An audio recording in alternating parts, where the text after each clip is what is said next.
বর্ষে পরীক্ষার্থীরা আপনাদের শ্রম আইনের উপর আপনারা জানেন যে আপনাদের শ্রম আইন আপনাদের পরীক্ষার সামনে শ্রম আইন নিয়ে মূলত আলোচনা করব 2021 সালের আংশিক প্রশ্নগুলিকে নিয়ে আলোচনা করব। পর্যায়ক্রমে বাকি ভিডিওতে যদি সঙ্গে থাকেন তাহলে দেখবেন যে 21 সাল সহ বিভিন্ন ইম্পর্টেন্ট প্রশ্নগুলি আমি আলোচনা করে দিয়েছি। 2021 সালের ফার্স্ট প্রশ্নটা আসলে কি এসেছিল শিশু এবং কিশোর কারা। শিশু এবং কিশোর কারা। শিশু সম্পর্কে আমরা তো খুব ভালো করে জানি, শিশু মানে হচ্ছে যাদের বয়স তো 14 বছরের নিচে, শ্রম আইন অনুযায়ী যাদেরকে 14 বছর নিচে তাদেরকে আমরা শিশু বলবো। শিশুদের কোনোভাবে কর্মে নিয়োগ করা যাবে না, একেবারে নিষিদ্ধ। ILO ইন্টারন্যাশনাল লেবার অর্গানাইজেশন সহ এটা পৃথিবীর স্বীকৃত নিয়ম, 14 বছর নিচে শিশুকে কোনোভাবেই শ্রমিক হিসাবে কোনো কাজে নিয়োগ করা যাবে না। প্রশ্ন হচ্ছে পরবর্তীতে কিশোরের সঙ্গে। কিশোর কাকে বলবে? 14 বছরের উপরে এবং 18 বছর নিচে তাকে বলবো যে কিশোর বা তরুণ ব্যক্তি, যেটাই বলি না কেন। বাংলাদেশে কিশোর শ্রমিক নিয়োগের কিছু বিধিমালার কথা বলা আছে যেগুলো আমরা জানবো। কিশোরদের ক্ষেত্রে যে বিষয়গুলি কাজ করবে, কিশোরদের ক্ষেত্রে তাদের একটা কাজ করতে যদি চায় তাহলে তাদের একটা সক্ষমতা সার্টিফিকেট নিতে হবে নির্দিষ্ট ডাক্তারের কাছ থেকে। নির্দিষ্টভাবে পরীক্ষার মাধ্যমে যদি তারা ফিজিক্যালি ফিট প্রমাণিত হয় যে 18 বছর না হলেও সে ফিট, তাহলে সে কাজ করতে পারবে। কিন্তু তার কাজের ব্যাপারে কিছু বিধিনিষেধ আছে। যেমন তাকে সপ্তাহে 30 ঘন্টার বেশি কাজ করতে দেওয়া যাবে না এবং দিনে 5 ঘন্টার বেশি না, তাও সপ্তাহে সর্বোচ্চ 30 ঘন্টা। এরপর তাকে বিপজ্জনক কোনো কাজে নিয়োগ দেওয়া যাবে না, তাকে খনিতে, পানির নিচে আন্ডার মাইনিংয়ে জাতীয় কোনো কাজ করা দেওয়া যাবে না। এইরকম বিভিন্ন জিনিস তার ক্ষেত্রে বাধা নিষেধ হিসেবে কাজ করবে। আমি আংশিক বলে রাখছি একটু ধারণা দেওয়ার জন্য, যাতে আপনি একটু ডিটেল পড়ে নিতে পারেন।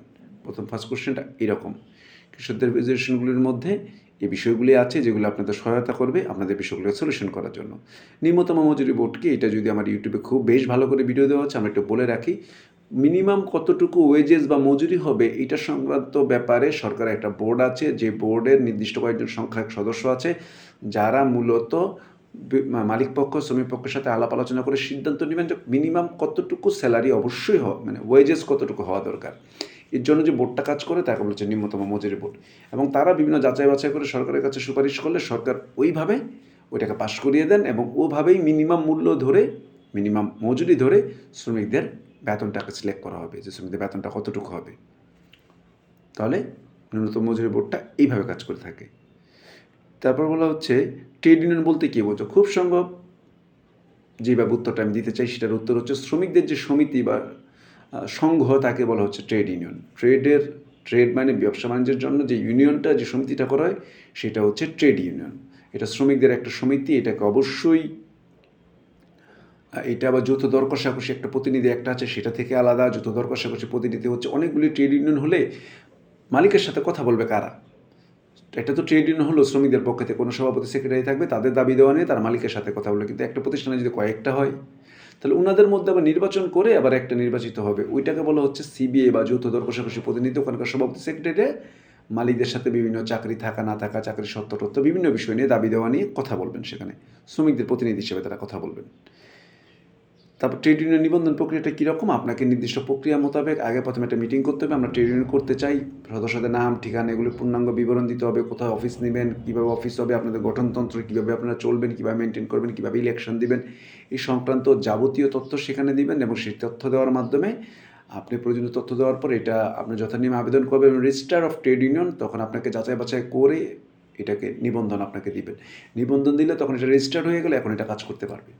ট্রেড ইউনিয়নে আরও প্রশ্ন আছে যেগুলো আমরা ডিটেল আলোচনা করব ট্রেড ইউনিয়ন ওয়াইজ করে। আমরা মূলত 21 সাল সম্পর্কে একটা কনসেপ্ট দিলাম যাতে আপনার পড়তে একটু সুবিধা হয়। সো পর্যায়ক্রমে মূলত 3টা প্রশ্ন, এখানে 8টা প্রশ্ন। আরেকটা প্রশ্ন একটা আলোচনা করতে, শ্রমিকদের কল্যাণ সংক্রান্ত বিধানাবলী, এটা কিন্তু গতবার এসছে।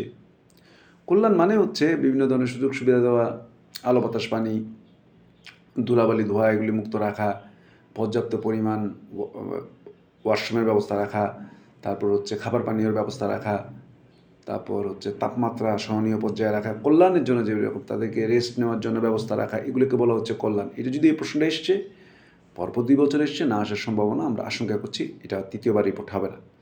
নিচের প্রশ্নটাকে পড়ি, শ্রমিকদের নিরাপত্তা সংক্রান্ত বিষয়। নিরাপত্তা মানে হচ্ছে বিভিন্ন যন্ত্রপাতির ক্ষেত্রে বিভিন্ন ধরনের যন্ত্রপাতি আছে, সেফটির জন্য আপনি আঁটো পোশাক পরে যাবেন। ঢিলাঢালা শাড়ি পরে গেলে পেঁচিয়ে পরে মৃত্যুবরণ করতে পারেন। নির্দিষ্ট পোশাক, যেখানে যেই পোশাকটা ফিক্স আপ আছে সেই পোশাকটা পরতে হবে। যেখানে ওয়েল্ডিংয়ের কাজ করবেন চোখকে বাঁচিয়ে কাজ করতে হবে। লিফটগুলি যাচাই বাছাই করতে হবে। টেস্ট করতে হবে 6 মাস পর পর, কোনোটা বছরে পর পর ভাগ করা আছে। হোয়েস্ট, লিফট, ক্রেন এগুলির বিষয়ে বিধিনিষেধ বলে দেওয়া আছে। এরকম যে বিভিন্ন যন্ত্রপাতি, বিভিন্ন ধরনের স্ক্রুর বিষয়গুলির প্রতি কীভাবে যত্নশীল হবেন, কীভাবে মেনটেন করবেন, কীভাবে নিরাপত্তা নিশ্চিত করবেন, সেই বিষয় সম্পর্কে ডিটেল আলোচনা করা হয়েছে। অনেকগুলি দ্বারা প্রশ্ন, স্যার এতগুলি দ্বারা কী হুবহু লিখতে পারবো না, পারলে এত থেকে এতর মধ্যে আছে এটা বলে চালিয়ে দেন, তাহলেই তো হয়ে যায় আপনাদের। সো 4টা প্রশ্ন আলোচনা করলাম, আবার 21-এর 4টা প্রশ্ন আলোচনা করে পর্যায়ক্রমে আরও বিষয়গুলির মধ্যে যাবো। আপনারা যারা ইউটিউবটি এখনও সাবস্ক্রাইব করেননি, আর আপনি একটু শেয়ার করতে পারেন, বাংলাদেশে অনেকে কিন্তু পাচ্ছে না, আপনারা কিন্তু সুবিধা পাচ্ছেন, আপনার শুধু কষ্ট করে একটু শেয়ার করতে হবে, শেয়ার করলেই এটা হয়, অনেকে পেতে পারে। তাদের পরীক্ষাটাও ভালো হতে দিন এবং আপনাদেরও ভালো হোক, আপনাদের কল্যাণ হোক, ভালোর সাথে সাথে আপনারাও শরিক হন। প্রত্যেকটা ভালো কাজ আমরা সবাই মিলে করবো, যাতে আমাদের সবাই উপকার পেতে পারি। ইহকাল এবং পরকালে যেন আমরা সবাই ভালো থাকি, সবার মঙ্গল কামনা করে আজকের মতো বিদায় নিচ্ছি। আসসালামু আলাইকুম।